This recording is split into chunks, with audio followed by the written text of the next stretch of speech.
Welcome back to Live at the Roxy.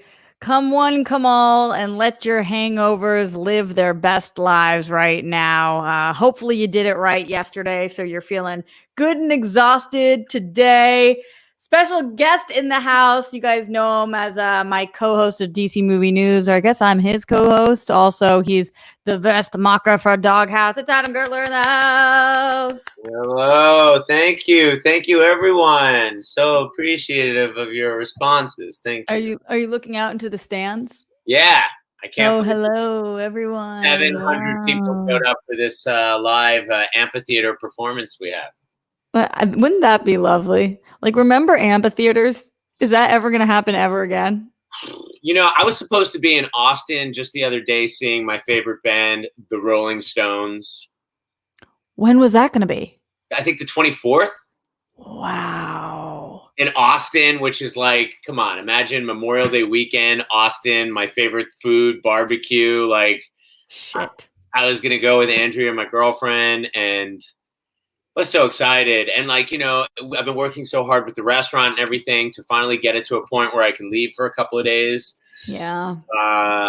Yeah. So I really hope so, because I love live music and all that. So I want it to be back tomorrow.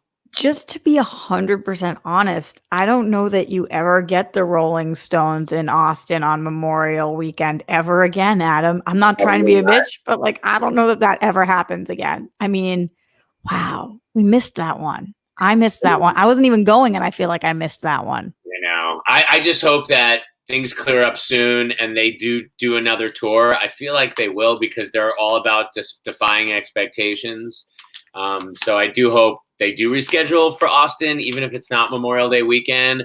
Hey, I'll take it in December, you know, whenever, yeah. indoor venue. I don't know, but that's the other thing. It was supposed to be for an outdoor venue that houses like 70,000 people. So you can't even do that in the cold months. Although, I mean, I know Austin's in the South, but who knows? But what happened? So for all of those things, I mean, I think this is going on with everybody right now, but like, does your flight get refunded? Your ticket gets refunded? Your hotel gets refunded? Or how did it all work?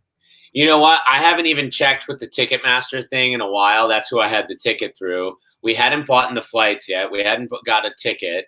So usually with events like that, if they don't happen, Ticketmaster refunds you, or they'll give you the option that this event is being postponed. Right. You can hold on to the ticket, or you can refund it. And I'm just holding on to it now. I'm holding on. I've already spent the money, and it was a lot of money. So as far as I'm concerned, it's safer having that money over there in Ticketmaster's hands, where I can't spend it. And then like, you like want them to hold on to it. Dear Ticketmaster, can you please hold on to my money so I don't do anything stupid with it? Thank you. Ticketmaster is escrow. Yeah. Right before all this happened, you know, I worked for Doghouse. And I was just launching my own business, which is my own franchise of Doghouse, but my own money. I didn't borrow any money. So I had to take out money from a savings account. Yeah, wait, so can you explain this a little more? Because people have been getting confused, and I'm one of them. But when people ask me, I don't know what to say. The difference between what you were doing for Doghouse and what you are doing now. Yeah. And are you still doing what you were doing in addition to what you are doing? Yes. Okay. However, because of the COVID crisis, there's been less availability for me to do what I have been doing. The company has been in a crisis mode. You're trying to get all the franchises who maybe did 20 or 30% of their business takeout to go to be 100% takeout to go. We had these other, we call them like sub brands or the absolute brands, which are the breakfast burrito concept, the plant-based, and the chicken, getting all them onboarded much quicker. That's like what I was doing. So I worked for the company. I was named in like January as culinary director. So in addition to being Verstmacher and kind of being like the brand ambassador, the face of the company, if you will, and the guy who makes the sausages, I became the culinary director, meaning that like the decisions about all food related to the brand are mine. You know, I'm like the guy that will sign off on any procedures or new recipes or things like that. And did somebody else have that position before you, or did they create it? A few years ago, but nobody's had it in a few years. And we kind of all just participated. One of the partners in the company, myself, and other people on the culinary team. We all just did a little bit. This kind of just made it easier for him to say, listen, Adam's going to sign off on that stuff. This means when people want to send us products, I get to test it. And at the same time, I, through an agreement with them, had arranged to start my first franchise. Okay. So I haven't actually run my own restaurant since we had the smoke joint in Philadelphia like 16 years ago when I was a child. So this was a chance for me to have more ownership in the thing. So I've worked for the company for 6 years. I still do that job, but now I started my own franchise, which means I'm running my own shop. But my shop was always meant to be a ghost kitchen, a virtual kitchen. This means a lot of people are more aware of what that means now. But yeah, I don't even know what it means. So this is a kitchen that you can't go up and dine in. I don't have a dining room. I only do takeout and delivery. And that's not because of quarantine. That was always the plan. That was just because they have this thing called Cloud Kitchen, which is a facility that houses like 30 restaurants. And so for a relatively low barrier of entry, you can be open and running a restaurant for maybe, it might normally cost $750,000 and you have to take out loans and stuff, to maybe you can be up and running for in the ballpark of $50,000. Right.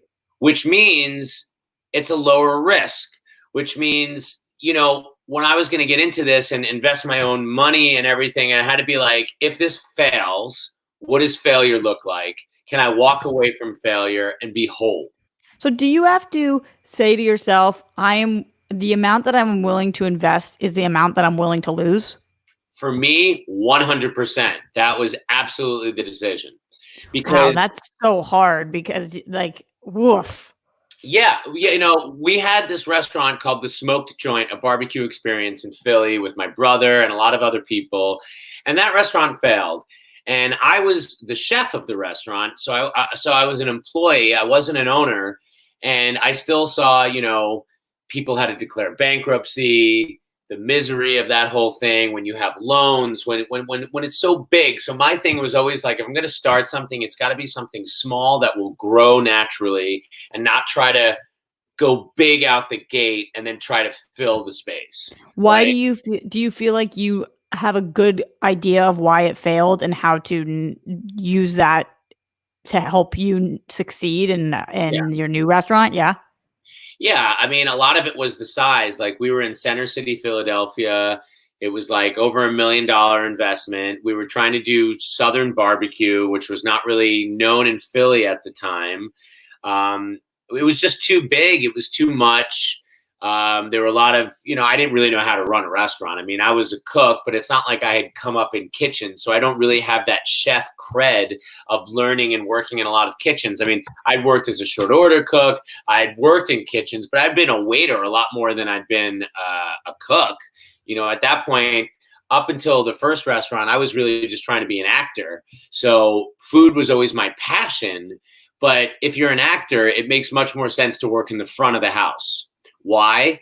Because way more money, and two, way more flexibility. And that's why it's cliche that actors are bartenders and waiters, because you can switch your shifts and you could get to your auditions. If you go and do a project, you have a job to come back to. So even though I loved cooking more than waiting tables, it wasn't practical and it wasn't as much money. I mean, I worked for Houston's and Amada, this really nice restaurant in Philly. I always worked at good restaurants because if you are an actor, you probably have a personality that is conducive to meeting and dealing with lots of different people at tables. And if you're a cook, maybe less so. Maybe you just kind of like the autonomy of just cooking and doing your job and burning yourself and just getting the shift done and like that feeling. I kind of like both of those feelings. I think it's interesting because I would think, and I worked in restaurants for years, but I guess I never was a cook, so I never really asked much about it. I know we tipped them out, but we didn't.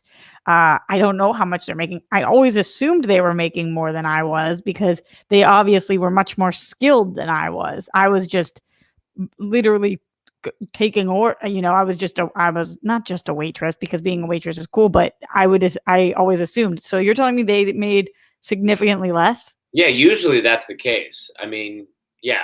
That's really sad. Well, and a lot of times, and this is maybe less true, but the guys who are doing most of the cooking are immigrant labor. Maybe they're in the process of getting a Visa card or a Social Security card, so it's harder to get work. So, you'll find these guys that work for less money, work way harder, do have to be skilled, and it's tough. So in this go around, I only have cooks. I try to pay a fair wage. I try to pay more than the minimum, certainly, but also because of the nature of my kitchen, I can only fit like 3, at most 4 people back there. I'm the 4th person, if anything. When we started, it was 2 and 3 people. But if there's only 2 or 3 people doing all the cooking, if one person calls out, you're pretty screwed. And if the volume is high in that small space, you need skilled people. Like, just because I'm doing fast casual sausages and burgers and chicken sandwiches and breakfast burritos, like, I'm very particular about how I want everything done. I want it to be perfect. I want to blow people away when they order the food. So I need to rely on a skilled person that can handle volume, that doesn't bitch, that isn't like more concerned with being on their phone, that doesn't come in high unless you come in high and you do your job incredibly well. It's like, are these all things that have been happening to you? Are you naming actual examples? Exactly. I'm not making them up. Yeah. I mean, like, guys who come in so stoned, and it's like, I don't inherently have the problem with the stoned, but you're fucking up the job too. I'm sorry. Are we allowed to swear? Yeah. Everybody who asks me that, it's just my YouTube channel. Fuck. I know, but you might like to maintain a certain level of decorum, or you might want it to be all ages, or Yeah, no, we're too raunchy here for that. Good. But we do have one 12-year-old who often watches. Hello, Avery. We love her. She's Avery. Great. And her and her dad watch together, so obviously he's okay with our language. Thank you to Chris. But when I was 12, when I was like 10, 11, 12, I would say, probably starting at 10, I was the 3rd child in my house. And I think my parents were not going to be paying for a babysitter if my brothers weren't available. So they took me to all the rated R movies, which is part of the reason I love movies so much. It's like, I loved getting to see more adult stuff with my parents. Like, it just felt great. It felt like, I knew things that maybe other kids my age didn't know. And did you go into school and were you that kid who taught the other kids about sex and drugs and swear words, or were you keeping it to yourself? Not really. I don't remember being the person that like shared that info with people. I felt like there were people that always knew more than I did.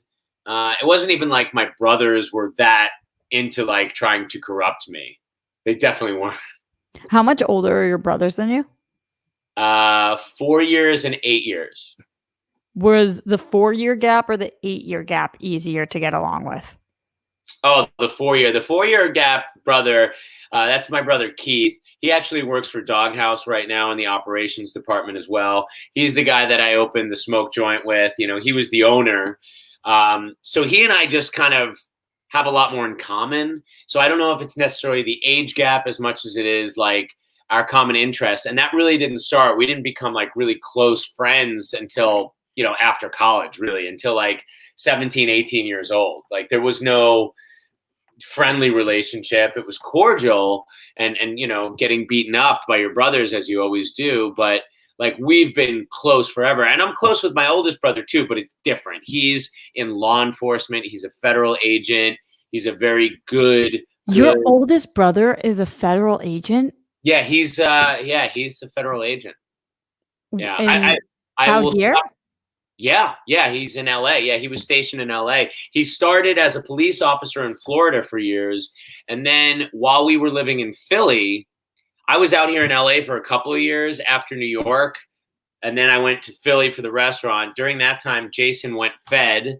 And then from Quantico, which from the show Quantico. Yeah. Uh-huh. Have you ever seen the show Quantico? No, but I know it. Okay. I never saw it either. That's where they train everybody. And that's where the FBI is located and everything. So he got stationed in LA. And then I came back here after our restaurant closed once I started doing the Food Network stuff. And then my other brother eventually ended up here too. And now my parents are here. So now we're all here. But yeah, Keith and I have always been close. Well, we love food. We love restaurants. We love cooking. We love drinking. I mean, we just are very more like-minded. We go to concerts, all that kind of stuff. We will wear very similar clothing a lot of time. It's weird. And it's like, dude, come on, really? You picked the Henley or whatever shirt. You got to text about it first. You got to throw them that selfie text. This is what I got on today. Don't hit me with the same thing or it's awkward. How did you get your parents out here? So did they just want to come because all three of you guys were out here? Yes, and then my oldest brother had 2 little bambinos. So they were making the trip for those little ones, and then they were still living on Long Island, which is cold and hot and all those things. And like, you know, my parents are like in their mid-70s, late 70s. You know, I think they finally sold our house. The only house I ever knew growing up. They sold it recently and are now in Torrance. And they're so sad that now they've been quarantined and all they wanted to do is be with their kids. But we actually did go see them the other day. Andrea and I went and saw them, and we had a socially distanced. So what do? You 6 feet apart, gloves, mask, just waving at them, talking to them through a window? I took the mask off while we're at the dinner table, but we just try to keep good distance because I've been encountering lots of people. I've been working every day. You know, I'm working in the kitchen, so that means I'm in contact with whoever my cooks are in contact with, and then I'm in this facility that. That has gotten people walking all over the facility. It's like, so we're in this little kitchen, we cook the food, we put it on a shelf, and then the people that work at Cloud Kitchen pick up the food, they bring it to the front, and then they deal with all the Uber Eats, DoorDash, Caviar, Postmates, Grubhub drivers. So I hope this is an okay question, but about what you just said, I've been wondering this. As a business owner, what kind of liability do you have during COVID? Like if somebody gets sick, does that have anything to do with you? That's a really good question. I don't know. I mean, obviously there's workman's comp insurance. So if somebody comes down with COVID and it's determined that they definitely caught it at work, which I guess you would have to do through some kind of contact tracing. Yeah. I don't know. I mean, that's why I do pay a lot of money for insurance, though. Yeah. I mean, much greater chance that you'll fry your face off, really, right? I mean, let's hope not. It's not ideal. Getting injured during this time is not, I do everything I can to try to not get injured. But yesterday I was walking and I twisted my ankle because I stepped off a curb because I just wasn't paying the fuck attention because my mind is elsewhere. And I was like, oh my God, it ended up being fine. But I was like, if my ankle's broken right now, the people at the doctors are going to be so annoyed. Like, bitch, why did you do this? Pay attention. Like, come on. Don't do that right now. Yeah. I mean, I'd like to think that the amount of cases they're dealing with in the hospitals has kind of leveled out. I've spoken to some like nurses and doctors and, you know, for the most part, it feels like there was a lot of ramping up for capacity that never truly got tested. But people were scrambling very quickly. And I think that, we never really had to, none of the hospitals, and you hear about this all over the country, have really been hit as bad as they really thought it could have happened. I know in New York was really bad, a little, yeah. But for the most part, we've responded and ramped up, I think. But even still, like people in the hospital, you can't be visited, all those like different constraints, the difficulty of just getting in there, at least, a couple of weeks ago, it was like really hard, man. Yeah. Because obviously they know too, Papa was in the hospital and me not being able to go into the hospital when he was in the hospital. And every time I would go to even deliver food to the hospital for them to deliver to him, they have to take your temperature. You can't even come close to the hospital without them asking you a series of questions and them taking your temperature, which is smart, but also Frustrating. I know that there are questions coming in from Adam for Adam that I haven't gotten to. So let's get to some of these before we continue this conversation. Some coming in from the Patreon, patreon.com/Roxy Stryer. Garth I don't know why I sang my name like that. Roxy Stryer. Well, because you don't have a separate announcer. No. And now coming in from Roxy Stryer. This is from Garth McMurray, who said, Adam, congrats on all your success with your restaurants despite your pandemic. The pandemic, not your pandemic. My pandemic, I started. My question is, when this is over, hopefully later this year or next year, do you plan on expanding to many other states and possibly having a restaurant in the Boston area? I didn't pay him to write this, but I am curious about Boston. To clarify what Roxy was talking about. So Doghouse is a restaurant that started in Pasadena, and then I joined them about 3 years after they started because I had gotten into making hot dogs and sausages, and I was launching my own line called Gertler's Worst. So they had already been toying with the idea of franchising when I got involved. So now there are Doghouses all over the country. I did not start Doghouse. I've worked with them for years, and now I'm opening my own franchises, right? So if you're not, you just said franchises. Did you just say franchises? The first one. This was the first one, and we'll see where it goes from this. Like I said, my first thing was I wanted a low risk. That way, if it failed, I can get out. It seems like we're doing really well. Knock on wood. If that goes well, then we will expand. I don't know if there is somebody that already has the rights for the Boston area, but I've gotten to spend a lot of time in Boston area as I've been working with Ninja for the past couple of years. So I've been making regular trips to Needham. And when I'm in Needham, other people will stay at the hotel. I'm like, y'all are crazy. We're in Boston. I'll get in a car and go to places to check out restaurants and just Boston. I think a Doghouse could do really well there. I really do. It would be amazing, especially if you could get it near the Fenway area. It would just do so well there. People love their sausages, dogs, and burgers. Back in Boston, you need a good dog. You need that sausage. And there's no other franchises that are doing hot dogs and sausages like we are in that high quality stuff, right? Like there's a few chains. There's like Wiener Schnitzel, but that's garbage food. That's like 10 for $1. So there's not like a ton of competition. There's not a lot of Wurstmachers out there. So yeah, I really hope we do get to the Boston area.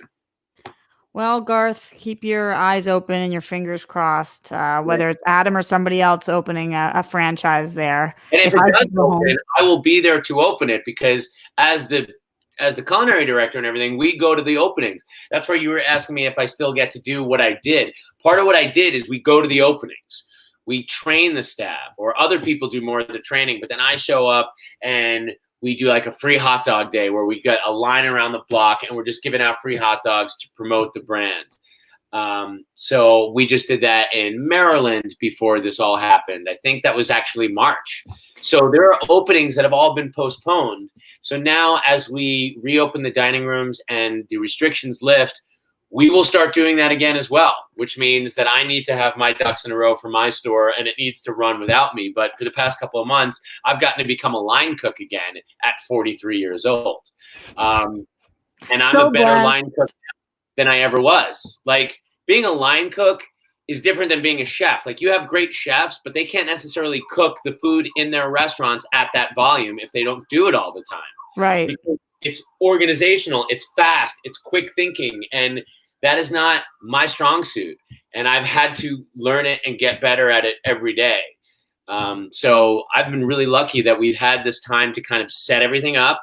And now I'm kind of ready for the world to resume. And yeah, I'm actually flying to Nashville on Tuesday. No way. Yeah. For what? For Ninja.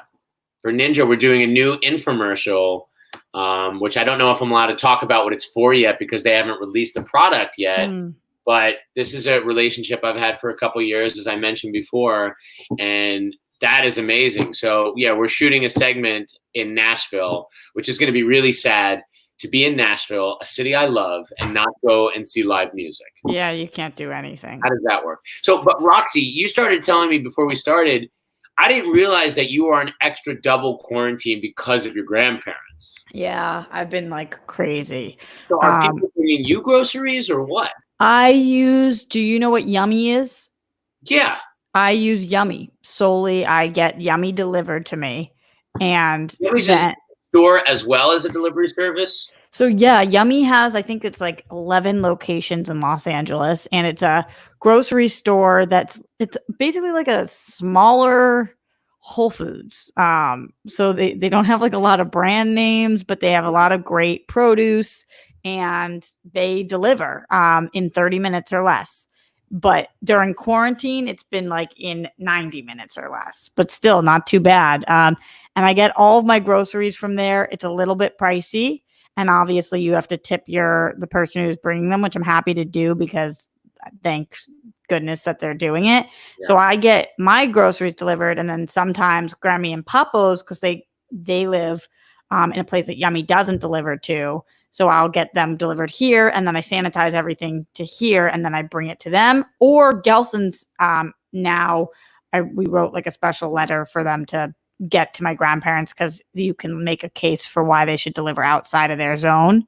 And so Gelson's delivers to them too, but we got to clean it outside. So yeah, I've been very quarantined. I really just go from here to there, and that's it.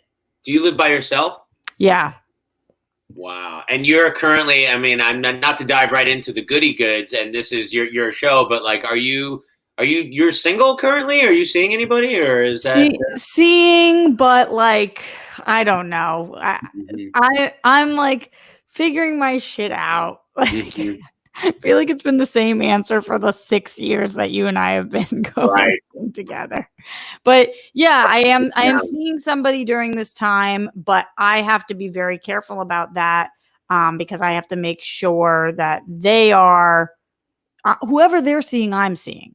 Right. And I don't mean that like romantically even. I mean just like literally like at the grocery store or whatever. So it's obnoxious, but I have to be like very strict about that. So yeah, like whatever rules I have in place, I need them to have in place, but or I can't see them.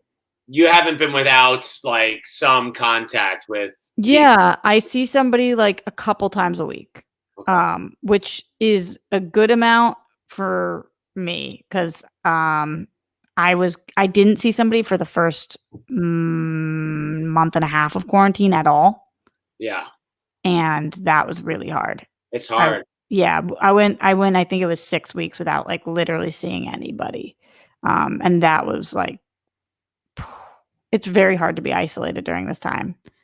So yeah. More questions for Adam though, because I love that you asked me something, but Weston Ira wants to ask you, who you gonna call? #Roxy. So they try to make a ship name for everybody that comes on. I guess Roxy plus Adam is Redoxy.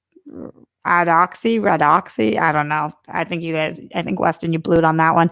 Adam, if you had the opportunity, would you be in the Great Food Truck Race? What is that? That is a Food Network show hosted by Tyler Florence. I have been on several Food Network competition shows. I was the way I got on a Food Network is I was on a show called The Next Food Network Star, which I auditioned for when I was living in Philly. And at the time, it was a really cool thing because I was like, wow, here's potentially marrying like the things that I love. Like I always wanted to be on television and as an actor, and like I love food. So that was my entrance into that. That was 2008. And then I started hosting a couple of my own shows on Food Network.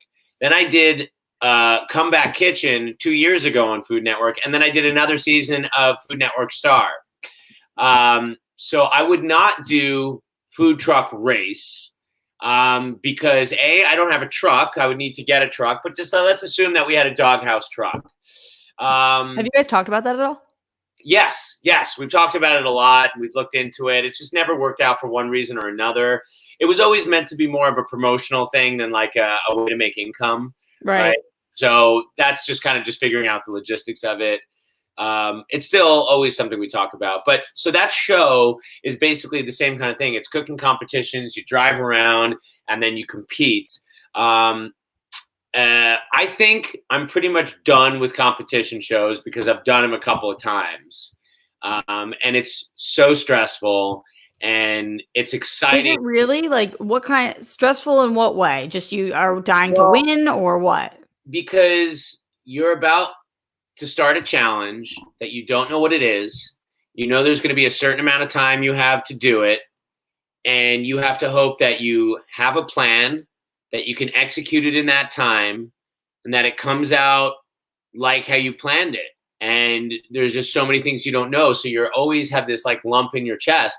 And like I said, it can be exciting too if you thrive under that pressure. But for me, at least 10 years ago, I did not have the skills for those kinds of challenges to work quickly in a focused way. I have had to try to become more focused as I've gone on in my life. I've been very just distracted easily. And so like that idea of cook something in 15 minutes. And I'm like, I would just spend this time doing this and worrying about it and thinking about it. Now I'm just thinking about it. And then like you try to do something. And when I was younger and I did it, I would do something that I hadn't done before, which never do in a competition, right? Never do something for the first time to be judged by Bobby Flay, right? That's stupid. Right. But my it's just a lot of pressure. It's a lot of pressure. My cooking back then was also much more limited to barbecue, which is not fast grilling necessarily, but long, slow smoking, which is not something you can do fast. Now I have a lot more skills. I can do a lot more in a lot less time. But I feel like I'm going to learn just from doing it. Yes, from doing it, from also those shows where I got to travel around the country and interview people that had different jobs. You know, I did the show called We'll Work for Food, where it was basically like dirty jobs, but food. So I traveled around at different kitchens and factories and learned different food jobs, and just being in it. And yes, by doing it is how I learned. But you didn't did you go to culinary school? No. So you learned from just doing it all? Yes. Wow. I did take, when I went to Syracuse and studied theater, I did take food science classes purely as an elective, you know, like because you were interested? Because I was interested. Yeah, I just wanted to do like you do a thing where you make a biscuit with 3 different kinds of fat and find out which one's the fluffiest and which one's the tastiest. Right? That's kind of wild. It's awesome. Yeah. Yeah. I mean, so I always just had that interest, and you know, and then at a certain point, I kind of let my passion become more of the driver of my career. But to be honest, I've always felt like Blade, you know, like I walk in both worlds, but I don't really belong in either world. Like I'm not really a real chef and I'm not really a real actor. I'm kind of like, what am I? You know, so of like just learning how to define myself for the past 10 years has been a little bit of a tough thing. But I feel like that's how you got to where you are, because if you didn't have the passion for cooking, then your hosting career wouldn't have taken off. Not really, no. And then, yeah, no, that's true, because it was like the Food Network, which had led to an opportunity, which led me back to LA, which I wasn't going to come back to LA with no prospects, because I did that for 2 years. And I'm like, this place will eat you up, spit you out, and then step in the remains, you know? And I had become a cliche out here the first time. This is like 2001 to 2003. In what way were you a cliche? Well, I was partying way too much. I had had a DUI. I was like trying to make it in as an actor. I was doing what I could when I could, but it's easy to commiserate with people that are having the same failure as you. Yeah. And it's easy for people to collect and be like, I'm okay, you're okay. It's harder to be the person. When everybody around you is like doing the same thing as you, it's like, we're all cool, right? And it's like, no, none of us are cool. That's not cool. It's harder to be the person that looks to the right and to the left and says, no, I got to be doing more than you guys. And you got to try to be around the people that make you feel inadequate or that you're not doing enough because you're probably not working hard enough. When you're an actor, you're self-employed.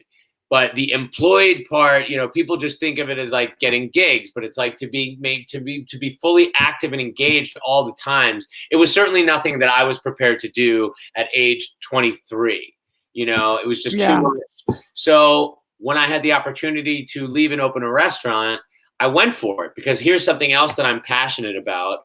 And, you know, I want to do something I care about. That was always my thing. It's like, I want whatever I'm doing, I want it to be something that matters to me. And it's sad if it can't be this thing that I thought I was going to do since I was a child, but what am I bringing to the table? You know, am I the best looking guy in LA? Am I the funniest guy? Am I the, you know, what is my thing that I'm selling? And I started to look at it that way. And I was like, I don't know what that is. And so I left. And then, then like, when I had a show on Food Network and the production company was based out here, I'm like, all right, well, now here's a reason to go back. You're working. Right. You have a thing. And hosting was always something I was kind of interested in. You know, I remember one of my most successful auditions in the early days of LA was for this thing on Cartoon Network. I forgot what the name of it was, but it was a new thing. And there was a new show just about to start, which hadn't even come out yet, because I found out about the existence of the show from the audition. And it was for a show called Teen Titans. And no way. Wait, Adam, how have you never told this? I don't know that I've not told this, or you think you told me this and I don't remember? I auditioned for Teen Titans. I auditioned for a show, for a hosted show on Cartoon Network that was talking about, hey, this week, you know, you remember Robin from Batman? That was part of the copy. Well, he's on a new show. So when I did that audition, that I spoke about something that I cared about, meaning comic book characters, I had gotten 2 callbacks from it. I had more traction for that than any other kind of like basic audition I had thus far. So well, you're very good at being you. Well, when I'm talking about something I care about. Yeah, yeah. And that's where my passion comes out. That's where I'm better at that than maybe being small and being just somebody else, which is camera acting, which is not anything I had ever really done before. So I didn't know that I was good at it, and I probably am not. But I thought, wow, hosting was something that maybe is a thing. And when I left to go to Philly, there was a part of me that thought, Food Network's is a thing. I mean, it was naive of me to think that, because I did not really have like the skills to be going and being a chef. I was more acting as a chef when we opened our restaurant, but it was on my mind as like, you know, that's a thing. And, you know, so then like, I didn't win that first season, by the way. When I was on that cooking competition show, I did not win per se, but they gave me a show anyway. So I used that opportunity to leave Philly, where our restaurant had closed a few years before, and start over here as a host out here. And you're right that if it wasn't for food, that wouldn't have brought me back out here. Because do you think that, like, I don't know that you would have gotten FX if you hadn't had Food Network. No, definitely not, because I was able to then get a hosting agent because I was already working.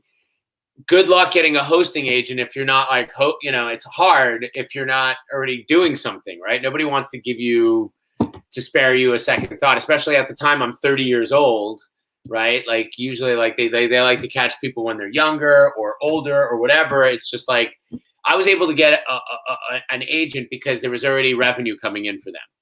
Right. Your built-in money for them. Right. Not much, but built-in money. And then, FX came out of getting to go and talk about movies. And my famous story with that is like at a callback, they were like, yeah, don't be so hosty. Talk about your favorite movie. And I go off on RoboCop.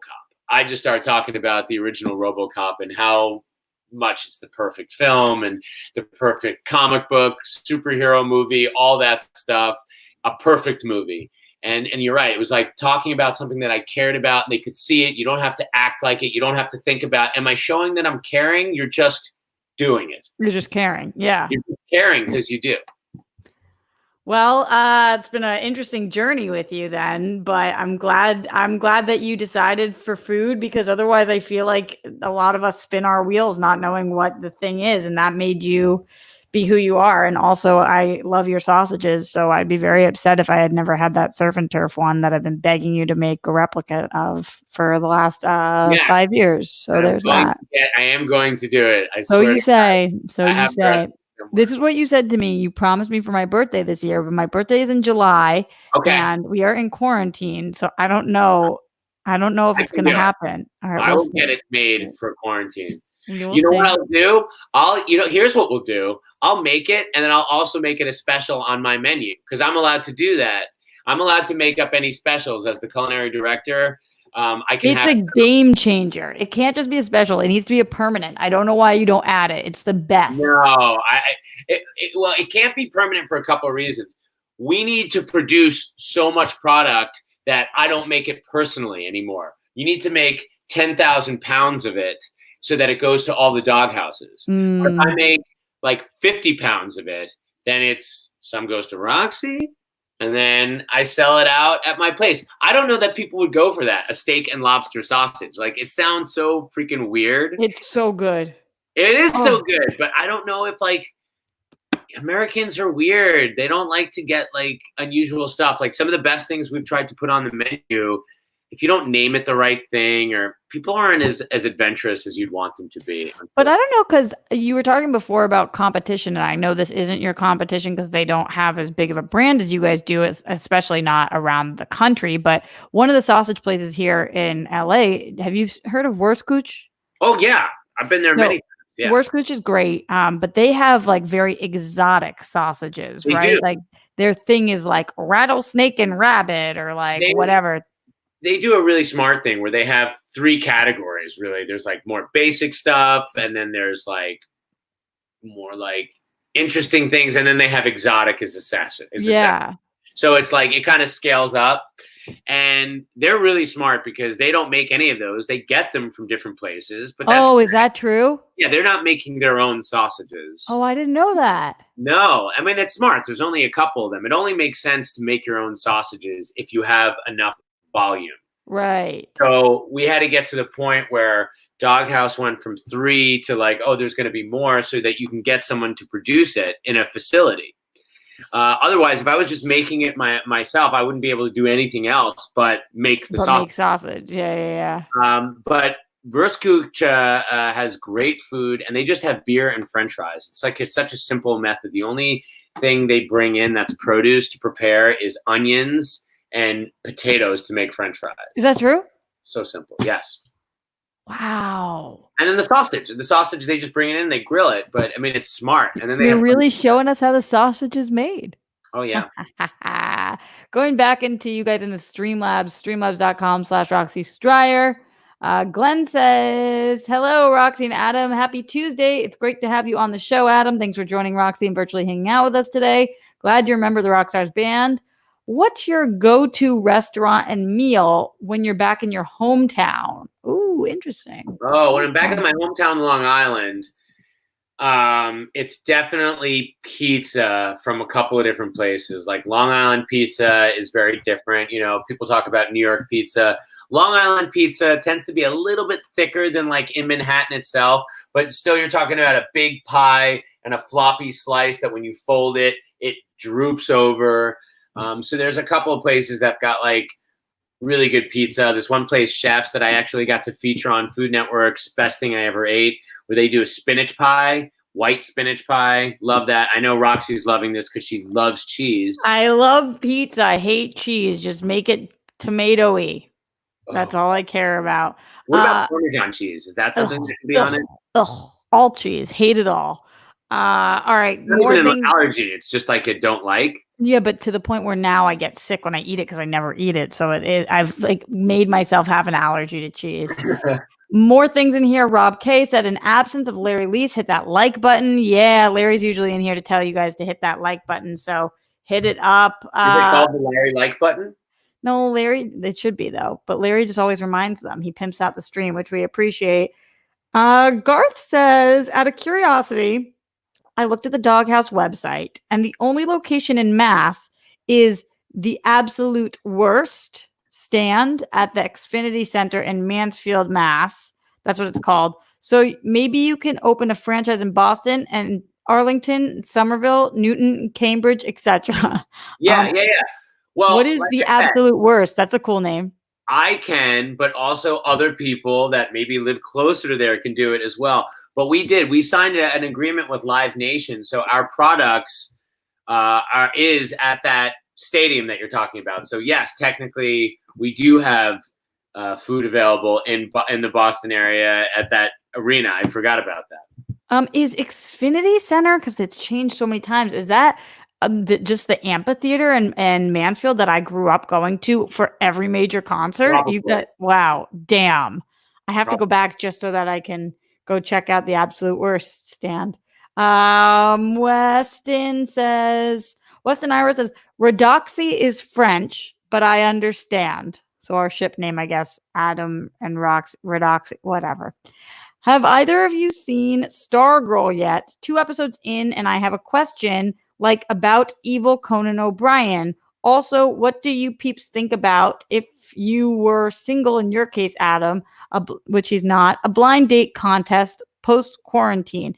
Okay, so multiple things. I haven't seen Stargirl yet. Adam, I know you have. I've seen the first one. What is evil Conan O'Brien? I thought it was evil Neil Patrick Harris. I don't know because I haven't seen it yet. I was actually going to go on DC Movie News and be like, Neil Patrick Harris is so good in the show. I think he's talking about the same person. But yeah. Okay, I'll look into it. A blind date contest post quarantine. Well, we're not putting ourselves in it, but I think that there's definitely going to be a lot of new TV shows that have to do with post quarantine concepts, dating, competition, etc. You know the first TV show I ever appeared on? No. It was called Change of Heart, and it was what is that? It was a dating competition show where a girl or a guy that had a boyfriend or someone that they were dating would go on a date with someone else to see if they had a change of heart. And so that was actually the first time we got sent on a date with this girl who had a boyfriend, and then I got to fly into Burbank, and my brother came with me, and we went on this show, and it was like she decides if she had a change of heart or not. She did. She had a change of heart. You made her have a change of heart? I made her have a change of heart, and then I kind of dated her for a little bit. No way. She was like an Australian. She said she was a model, but I think she more did like maybe naughty modeling, I think. I don't remember. Ooh, naughty model. Okay. Yeah, it was very weird. I was a waiter in New York at the time. It was like right after college. It was like during that time. But that was like, Change of Heart, which was like one of those really bad late night dating shows. What network was it? It was probably syndicated, I imagine. I feel like that's an MTV show that I missed. It was not an MTV show for sure. Okay. It was like syndicated late night television or something. All right. Mayra, I see you from earlier saying, quick question. What did you think on Friends HT? I don't know what that means. What is Friends HT? Any idea, Adam? What do you think on Friends HT? Can we clarify? Yeah, please clarify, Mayra. I think have to pay another buck to clarify. I think that it probably has something to do with the show Friends, but I don't know the HT part, so sorry. Glenn is reminding people, he's saying that there are 89 people watching, 58 likes. Hit that thumbs up button, people. Wow, hit that thumbs up, my friends. Also going back into the Patreon, more questions from Adam, patreon.com/Roxy Stryer. Robert McNeil says, hey there, have you ever met any of the super famous chefs? Gordon Ramsay, if he came to your restaurant, what would you say? And how do you think you would do on Hell's Kitchen? Hell's Kitchen, that's like where they kind of like Hell's Kitchen I would not want to be on because that's where they try to make your restaurant look really bad and he tries to fix it. So screw that. So I think absolutely not. Where's that Kitchen Nightmares? I'm not sure. Oh, I don't know. I think of that as like Bar Rescue. Yes. Well, he does that show that is like Bar Rescue. I have met Gordon Ramsay one time. I introduced myself and I said, I had a show on Food Network, and he was the nicest dude in the world. He was really? Like, yeah, he was like, hey, this is Adam. He's, he introduced me to his like head of culinary for his empire. He was super nice. I've met a lot of them, I've met a lot of those people. I've met Guy Fieri a bunch of times. Guy Fieri was on the same show that I was on, Food Network star. He was on season 2. I was on season 4. Who was the bigger hit? You decide. Who's to say? Really, who's to say? Who's to say? But let's see. I've met Emerald before. Robert Irvine a couple of times. Tyler Florence. Did you ever meet Rachel Ray? Not since the first time I was on Food Network star. One of the challenges as you made it further in the competition was actually a huge turning point, because in the beginning of that season, I was doing so awful because all the food I made was terrible. I couldn't finish in time, but I was killing them with the personality. So at a certain point in a competition show, it becomes advantageous for the producers to make the contestants not look so awful. If you're down to the final 6, they might, you find that you have more time to prepare. This was key for me. This challenge at 6 people was to go on Rachel Ray's show with a Girl Scout, and they were your co-host, and do a segment on air with a Girl Scout. This challenge was tailor-made for me. And also because I got lucky that I got a great Girl Scout. Really? She had a great personality, you know, and we made a dish that was sort of like something that we served at the smoke joint, so it was something I was comfortable with. And then after that, the 5 remaining people got to fly to Vegas as we started to get into the end of the competition, when it really started to heat up. So going on Rachel Ray's show was amazing. I have not gotten a hang with Rach, which I wish I would, because I think she and I would get along really well. I honestly do, from what I know. How far in the competition did you go? What place did you get to? Well, I made it to the last episode that first year. So they went from 3 people. So because what happened was, in the last episode, we were in Vegas and we got to make a buffet, and I got to recruit somebody that had been eliminated, which was my friend Shane, who's still one of my best friends to this day. No way. Shane, did you meet on that show? We met on that show. He was 19. I was 29 at the time. And he was actually a childhood actor that was on the show, All That, and Law and Order and all this. And then all that. Yeah, you kidding? Love All That. I got to figure out who he is. So he was a CIA graduate, not Central Intelligence Agency, Culinary Institute of America. One of their youngest ever graduates. So I got to recruit him. And then what I did was I did Adam's Vegas Smoketacular, which was basically, I built a smoker out of a wok, and I made all the stuff that I knew how to make. We had a ton of time to do it.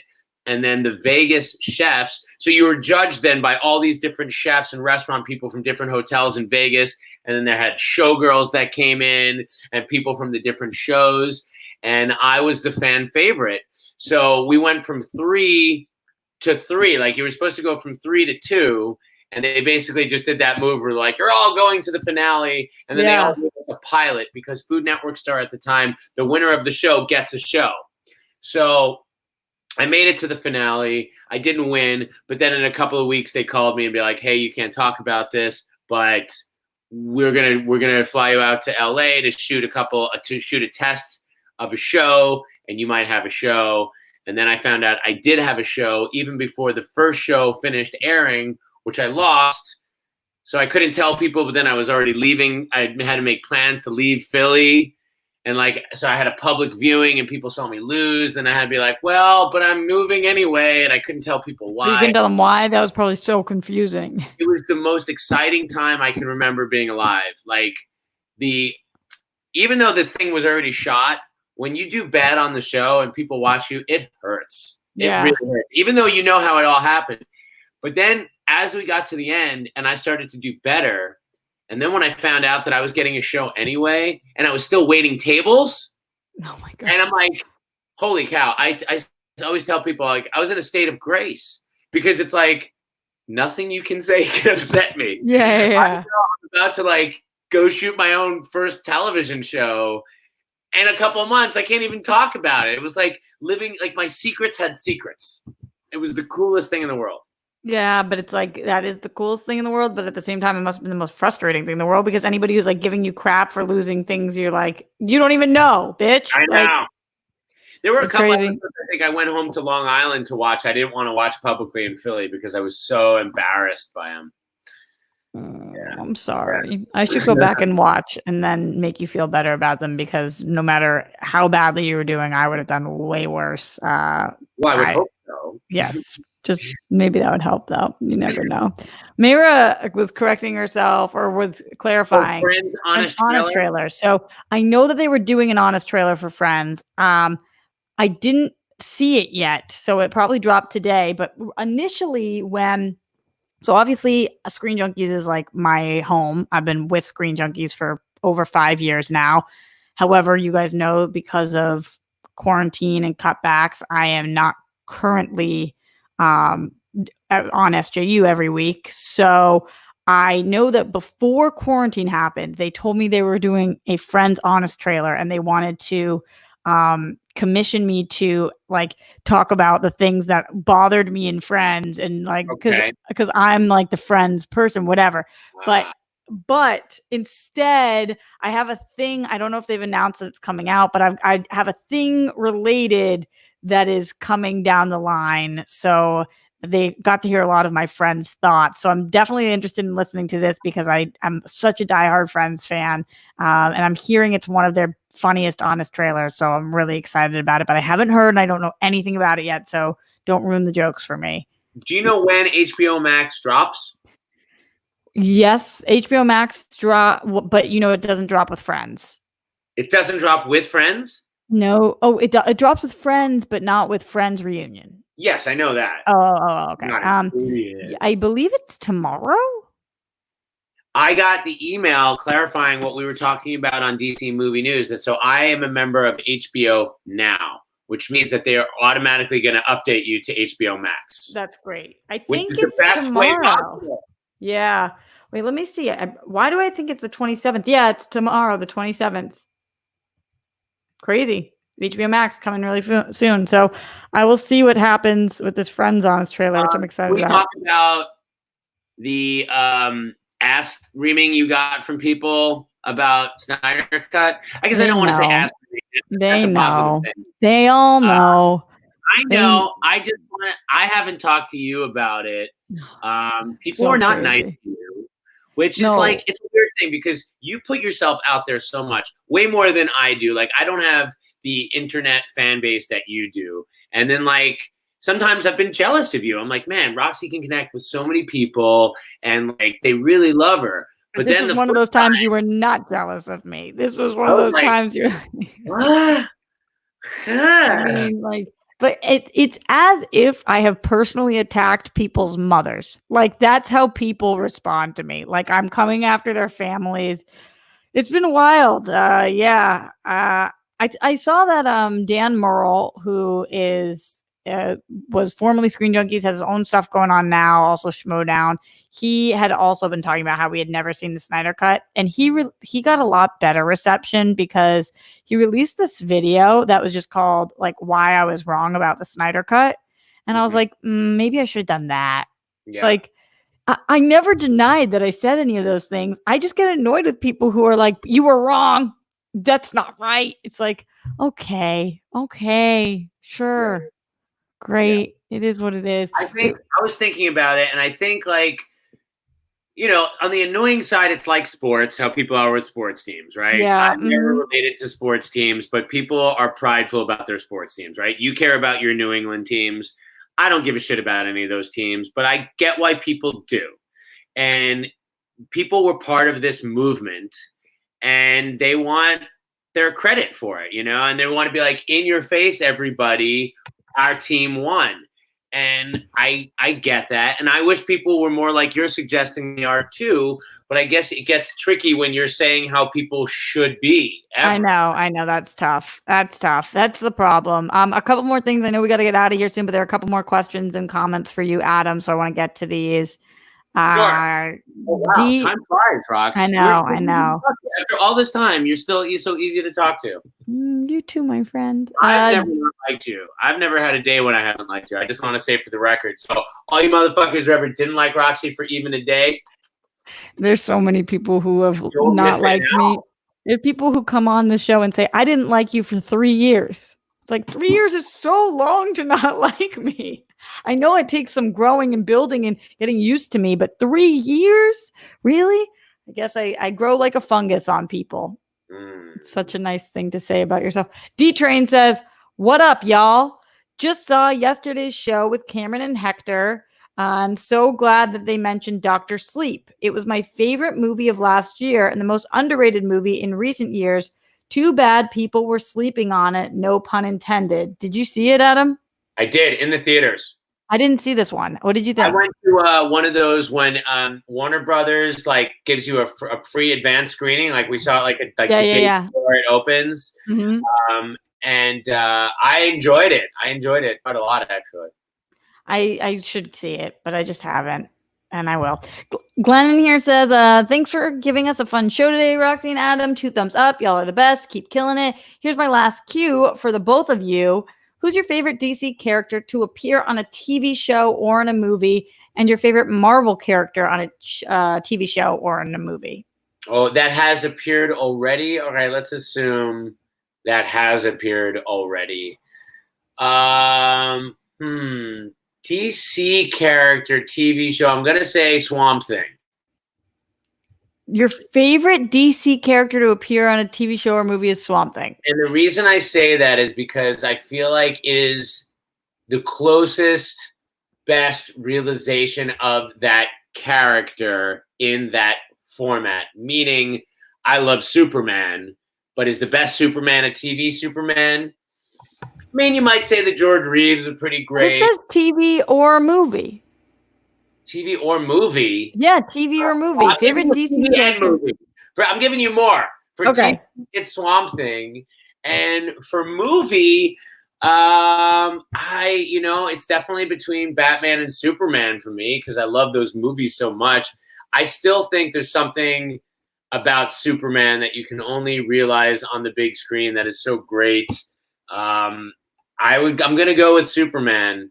But I'm not going to say a particular one. It's like when that character shows up, you just asked for the character. It just said character, so you don't have to say which one. Superman. And then Marvel, it's the Incredible Hulk for me. Both answers. Yes, I love the Hulk. I've always loved Hulk since growing up. I've read more Hulk comics than any other comic. And I love the TV show. And I love when he appears in the movies, even though we don't get enough of him in the movies. For me, if we're doing TV for DC, this is the strangest answer ever, but she just became my favorite. And it's so weird. I guess White Canary, Sarah Lance she is my favorite DC TV character. I love her. I think she's I thought of that too when answering that question, but I was trying to answer like a character that I already. Yeah, because it's not that. It's not somebody I grew up reading. White Canary is, and technically she was Black Canary and then White Canary, whatever. But that is my favorite of the DC characters on TV. Great character. They had a lot of freedom to do what they wanted with that character, and I think you're seeing that. Yeah, and I guess in movies, it would probably be a tie between Batman and Wonder Woman. Both great. For Marvel, maybe Jessica Jones for TV, and for movie, wow, Hulk's a good one. Maybe Iron Man. Iron Man's pretty great. I am Team Iron Man. Yeah, especially those first couple of movies, the way the armor looked and everything was so good. Yeah. Really, really, really cool. Tough question though. Flavor on camera, like on screen for the first time, like getting the flavor of Marvel was so cool. Yeah, agreed. Mike Riley says, so he just showed support and said, supporting Roxy before she loses thousands of subs for admitting that she may or may not be in a relationship. Great. You guys who don't want to sub to me anymore for that. Love that. Alexander Wilson, Adam, I saw you host a cooking show on PBS, or that was aired on PBS in DC. What was the name of it, and how was that experience? Also, Snyder cut ? So I don't know if you're going to be able to answer this. Do you know what he's talking about? Are you sure it was me? First question. I don't know. It could have been something that I did that was then aired on PBS. I can't recall. I can't. And I'm not even trying to be one of those people who've been like, wow, I've done so many things. I can't even I honestly don't know. I would have to know like what I was cooking. If you told me what I was cooking, then I would remember. It was a great experience. It was so good. Snyder cut. I'm so excited for it. And part of it is because of how it all happened. I'm not excited for it because I felt cheated. I was not a fan of BVS walking out of the theater. I was a fan of Justice League for a minute. I wanted them to scrap it and move on. I wanted to move on from Batfleck. I wanted to move on from everything. So I got my wish.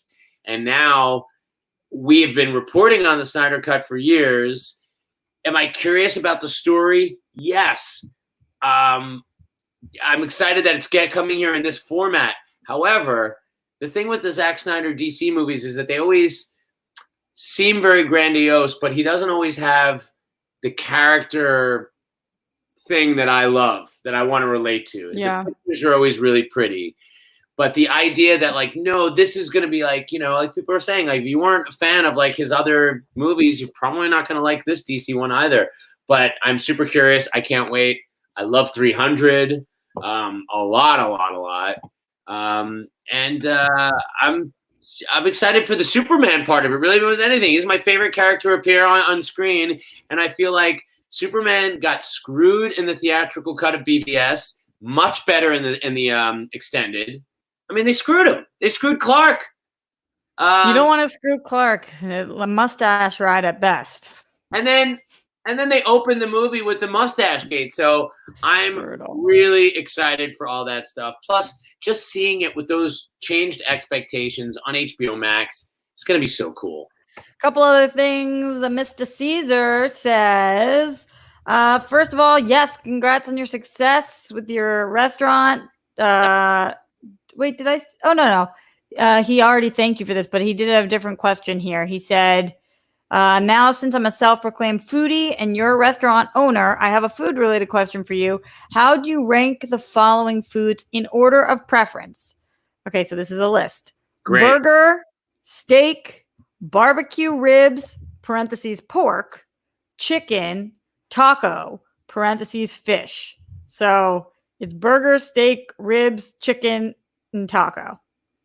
Burgers, steak, ribs, chicken, and taco. So wait, was barbecue encompassing several of those things? No, the barbecue is just for the ribs, parentheses, pork. Okay.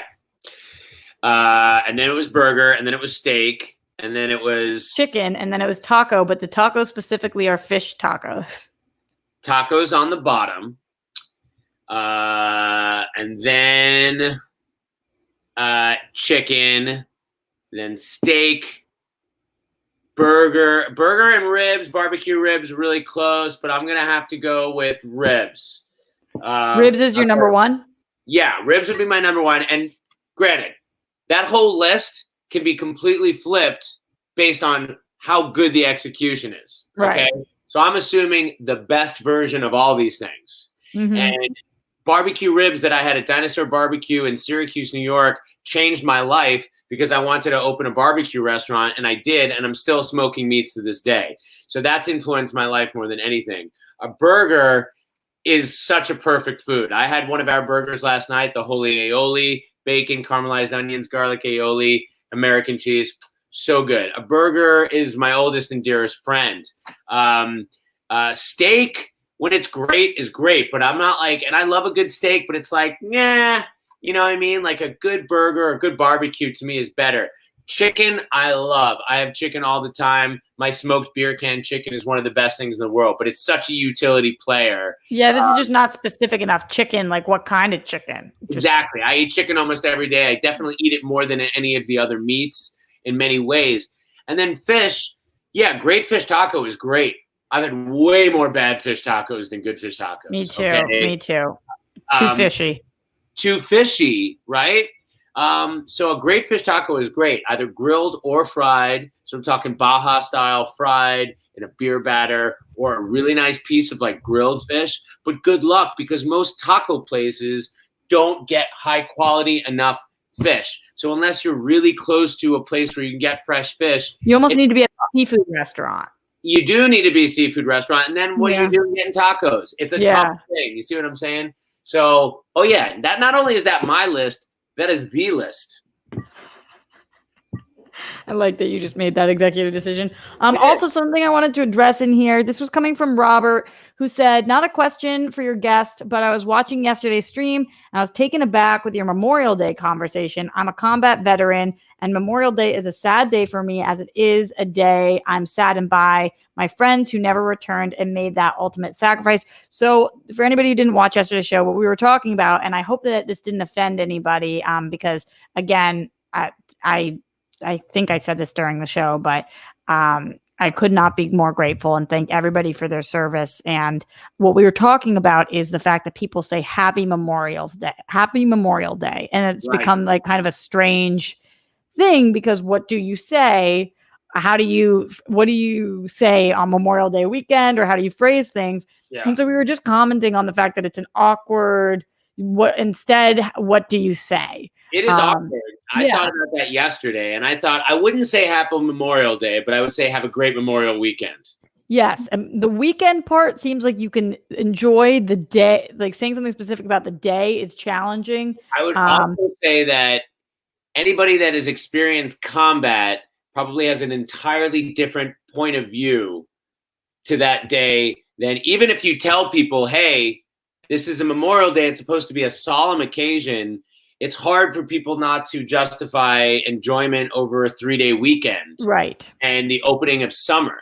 So I feel like the narrative of Memorial Day is confusing, right? Like, it's like, yeah, you're supposed to remember, but people aren't going to be sad or solemn if they're feeling that way. That's just like human nature. Yeah, it's challenging because like on a 3-day weekend, I know that your business experienced a boom. And a lot of people, when you think of Memorial Day weekend, you think of burgers and beers and friends and beach and fireworks or things like that. I mean, that's really games. So that's really not what Memorial Day is about. So again, Robert, thank you for your service. And I hope that that conversation didn't offend you. I called my grandfather yesterday. I always talk to him on Memorial Day to ask about what is the appropriate thing. And he likes to be called and to be thanked, but to also say that I'm sorry for those that he lost, because it's really, he says it's not a day about the vets, it's a day about the vets that have passed. So I know that everybody has different preferences that day. But Robert, thank you for bringing that concern up. If you're a family member that lost someone, then I'm sure that day has a completely different meaning yet again. So. Right, of course. So it's just the whole thing is we've turned it into a little bit of an uncomfortable, happy memorial, whatever it is. I swear I thought about it yesterday, though. That's really funny. I was like, yeah, you wouldn't say Happy Memorial because you think of what a memorial is like. There's nothing happy about it. But that's what people post on Instagram and whatever, like getting sun for a Happy Memorial Day. And it's like, that is. What? I feel better about myself ever so slightly that I thought it was weird to say. I didn't realize people do say it, but you're right, they do. Yeah, it's strange. It is. Glenn Caesar says, by the way, Roxy, I caught that Superman mustache ride joke. Yeah, I think everybody caught it, Glenn. I just think that maybe it wasn't the funniest of all the jokes that I've made. Roxy, not to step on DC movies this week, because I don't know if I'll be able to be on, but no. I'm not sure. Do you think there's any credence to the fact that people really seem to be heating up this idea of Cavill in talks to Superman? Do you think it's just Snyder related, or do you think there's something there? Do you know anything? I don't know anything. I think that there could be something there. I feel like quarantine changes a lot of things for a lot of people. It gives time for people to reassess what they want, what the futures will look like, and What are you laughing at me for? No, I'm taking it in. Yeah. I don't know though. What do you think? Well, I mean, I really do want it, I think, but I also think it would be weird if everybody's recast except Batman. Like, I don't know, are you moving on or you're not moving on? It's like, yeah, I know. Get off the spot. It's strange. It is a strange thing. We will talk about it more on DC Movie News this week. Hopefully with Adam, possibly without. But speaking of DC movie news and a little bit of housekeeping I have to do, guys, tomorrow, this just is a random coincidence that this is lining up this way. But tomorrow, our guest on the show is Johnny LaQuasto. So excited to have him here on Live with Roxy. DC movie news veteran. What did you say? Oh, what a week for us. Yeah. True. Very true. But I will remind you guys, I already said this before, and I'll post this on the Patreon and everything. We are going at a different time tomorrow. We are not hitting our usual time tomorrow because I am filming something for Schmodown. So tomorrow, the show will be at 4:30 p.m. That's 4:30 with Johnny LaQuasto tomorrow on Wednesday. On Thursday, a blast from the past. JTE, Josh Tapia, is coming on the show. So excited to have him on. And then this Saturday, Kevin Smets is joining us. So a lot of great guests coming up. But round of applause at home for this guest right here, Adam Gertler in the house. Adam, thank you for joining us today. If they want to try these amazing breakfast burritos or sausages or burgers or all those things, how do they wear today? Doghouse.com and find the closest doghouse near you, doghouse.u. Absolute brand. So Badass Breakfast Burritos is how you could try the breakfast burritos. Most dog houses will operate a Badass Breakfast Burritos as a virtual or ghost kitchen. If you're in the Los Angeles or Hollywood area, then order from my kitchen at 615 Northwestern Avenue. And if you do, shout out to me on Twitter at Adam Gertler. Let me know. And, I'll throw in a cookie or something. I'll try to hook it up. What do they type in on like a Postmates for your specific kitchen? What do you type? Look for the address. Just the address. Got it. You're looking for 615 Northwestern Avenue or the zip code 90004, right? Because there might be other ones that come up, and sometimes delivery ranges overlap. So you might be able to get different ones, but make sure you get it from mine, and I'll give you the extra lovey love. But it will still pop up as Doghouse. Or Badass Breakfast Burritos. Or Badass. Got it. Yeah. They all appear as different restaurants, but yeah. Gotcha. But it's all you, baby. All me. Look for the address. And Adam, what else? Where else can they find you? I know your social is Instagram, right there. And Twitter are both at Adam Gertler that you see right there. And that's it. I'm really not a hard person to track down. I don't know that we've sufficiently made fun of our DC co-host Mike Kalinowski for losing access to his social media yet. I feel like at some point we've got to make more fun of what happened. I feel bad because it was a much bigger part of his life than it is of my life. So I'm like, yeah, I mean, he has a lot of followers. He has a lot of interactions. Like I'm aghast at the stuff that he says and how naked and angry he's willing to be. I'm so much more fast. I keep things like, I'm always like, who's listening? Don't want to make too many waves. I might want to get hired by someone that's out there. Like, he don't care. He goes ham and he doesn't care. And like, he got kicked off Twitter. It's so crazy. All right, one more time, round of applause for Adam Gertler. Thank you for joining us, honey. And I'll see you guys here tomorrow, live at the Roxy, 4:30. Tell your friends. We've moved the time of the show just for tomorrow, 4:30 p.m. Until then, stay safe.